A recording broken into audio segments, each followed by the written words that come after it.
Hey guys, how you doing? I hope you're having a great day.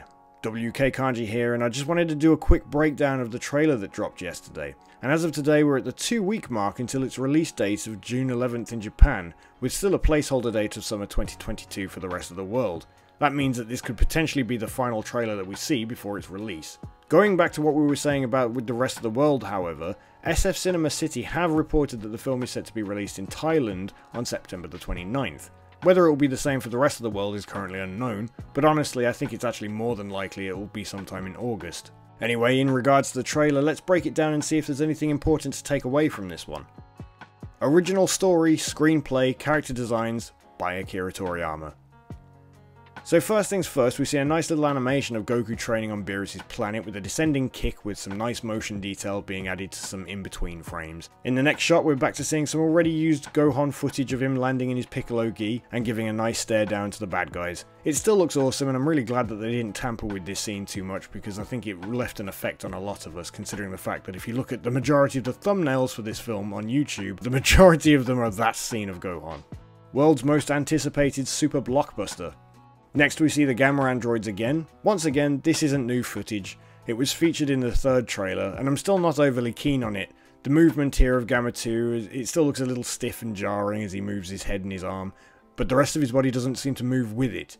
Which is fine for what it is, it's not like it's a fight, it's not important. But it still looks a lot better than I'd originally feared it might do.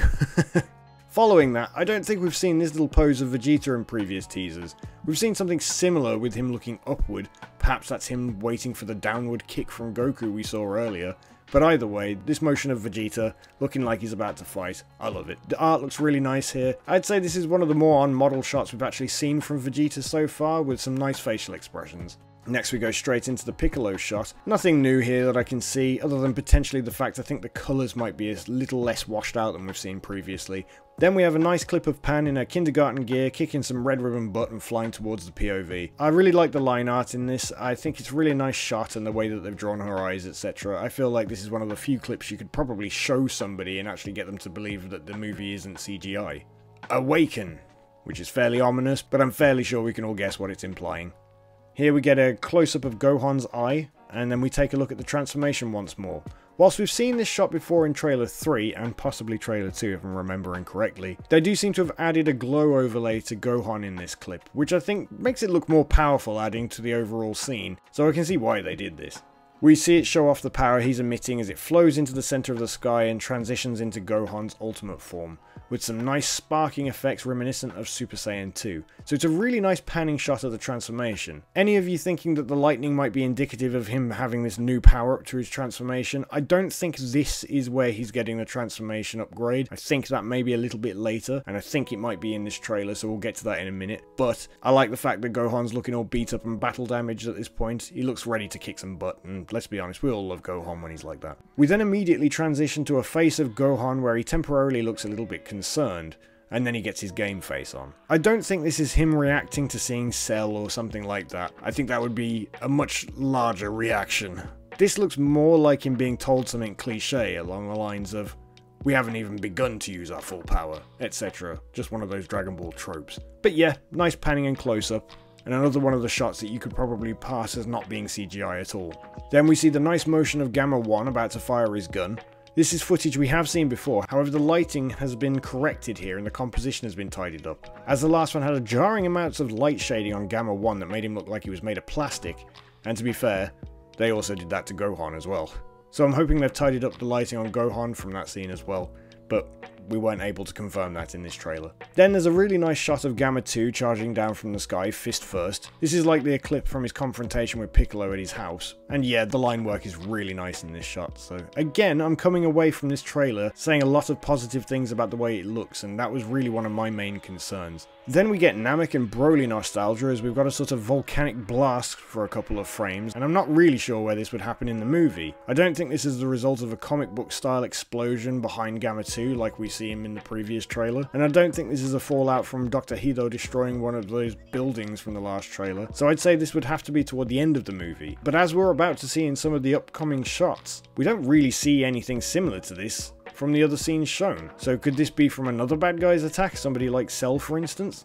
I'm not sure, but it doesn't look like it happens while they're fighting Gamma 1 and Gamma 2. We then see a nice clip of Gohan kicking Gamma 1 in the face, and then Gamma 1 rises back up to his feet without aid, which looks really cool. Although they've been spliced together in this way, so that the two events look like they happen simultaneously. However, they clearly don't, and they're clearly not connected, as in the first shot it's perfect daylight and it looks like a lovely day to go out for a picnic, and then Gohan kicks him and all of a sudden it's raining and it looks like somebody's about to die. So there's clearly been some time passed between these clips. There's the same clip we've seen of Gohan and Gamma 1 butting heads, and nothing really new that I can pull from that. A never before seen showdown among superheroes.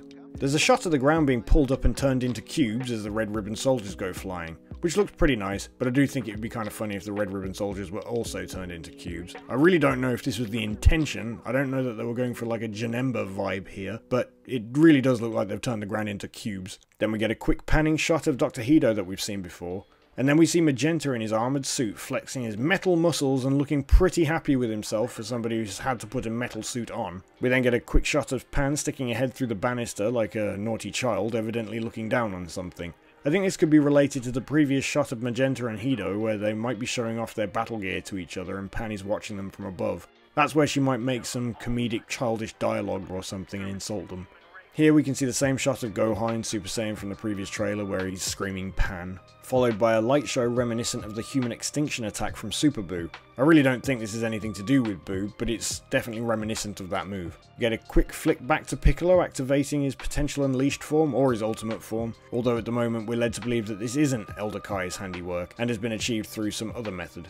Either way, I'm fine with it. I'm just glad that Piccolo is getting some love again. Now we get to see a really cool shot of Gohan, who is seemingly rather injured. He's reverted back to just using his Super Saiyan form, but he is being aided by Piccolo, Goten and Trunks in this battle. What's really interesting here is if you stop it at the last frame, it actually looks like they're all going to fire a group Kamehameha. Although Gohan is holding up his right arm, as if it's possibly been damaged and he can't lift it properly by itself. Maybe we'll see another one-handed Kamehameha from him. Although admittedly it was his left arm in the Cell games that got injured, so you'd imagine if they wanted to do a callback like that, they'd have probably injured the same arm as last time. Gohan never seems to have much luck with his left arm. We then cut to see Trunks and Goten firing off a couple of ki blasts. It's a really cool zoom out that follows the beams. I like this shot a lot. I also just can't wait to see Goten and Trunks fight as teenagers in this. It's just going to be so great. We've been wanting them to grow up for a very long time, especially as far as Super is concerned, so I think we're all going to enjoy this. We then switch to Piccolo charging up his special beam cannon and firing it in the next shot. It's not clear who he's firing it at. I would hope it wasn't somebody like Pan, but you can imagine it's a bad guy. What's interesting about these clips is it's never really shown who they're firing at or who they're attacking. Next we see Gohan powering up once again, only this time if you look closely, it appears that he has a sort of bluish aura around him. So if I were to guess, this could be what I covered in my previous video about Gohan's new form potentially being leaked by a Super Dragon Ball Heroes card. That showed him with an aura that was really similar to Super Saiyan Blue. If you haven't checked that video out already, I do suggest you go and do that and let me know what you think afterwards. Here, I will admit that I think the aura looks more like Ultra Instinct Omen, but I don't think that's what it is. I think it's just a possible design choice. Either way, if any of the things we've seen so far are indicative of him getting a new transformation, I think it's this clip, not the one we saw earlier. Then we have an explosion shot which seems to be just about missing a Capsule Corp airplane, so I guess this means that we'll probably have some of the cast watching the fight from the airplane. Then we see a shot of Piccolo falling backwards into a pit of nothingness as it's with a black background, not really showing off too much. Other than the fact Piccolo is going to get bodied, but let's be honest, I think we all knew that anyway. Piccolo to Gohan is what Vegeta is to Goku. Whenever they're together, you know which one's going to get beaten up and then you know which one's going to get the win. There's an interesting clip that follows of something shining falling into a really deep down castle or cavern, or the walls seem to be some really old stone based architecture, but the ground seems to have bits of broken pipe on it. So I'm really not sure what they're trying to depict in this, but whatever it is, it causes an explosion so powerful that I think this could be what causes the volcanic explosion we see earlier in the trailer. Now, here's where I don't want to start spreading misinformation. I'm not trying to start anything. However, if you sort of skim and scam the explosion, the rocks do seem to sort of form this occasional cell-like shape now and again. Now we know in Dragon Ball, generally speaking, if somebody explodes in a big rage of power, they tend to still have their silhouette around in the center of it. These rocks seem to form around the center, and they do seem to form a cell-like shape. I don't know anything about this, so I can't say that it is going to be Cell. It's not like I can see the future or if I have a source. However, I'm just saying what it looks like. Considering the fact that the next clip also says, also the deadliest of all is born, I don't think it's too far-fetched, especially given the fact that that immediately follows that. The scene that follows that shows water gushing out of every possible hole in the pod. The same pod that we've all been speculating about for months now. I'm getting lots of red herring vibes from this trailer. I feel like a lot of the things that are being made to look like things that they aren't, and then being shown in orders to try and confuse us into thinking they are what they aren't, or that they aren't what they are. But that takes us to the end of the trailer. What do you guys think? Did you like the trailer? Are you picking up on any red herring-y sort of vibes? Did you pick up on anything that I might have missed? Let me know in the comments section down below. Please remember to leave a like, comment and subscribe for more content from WKKanji, and until we meet again, bye!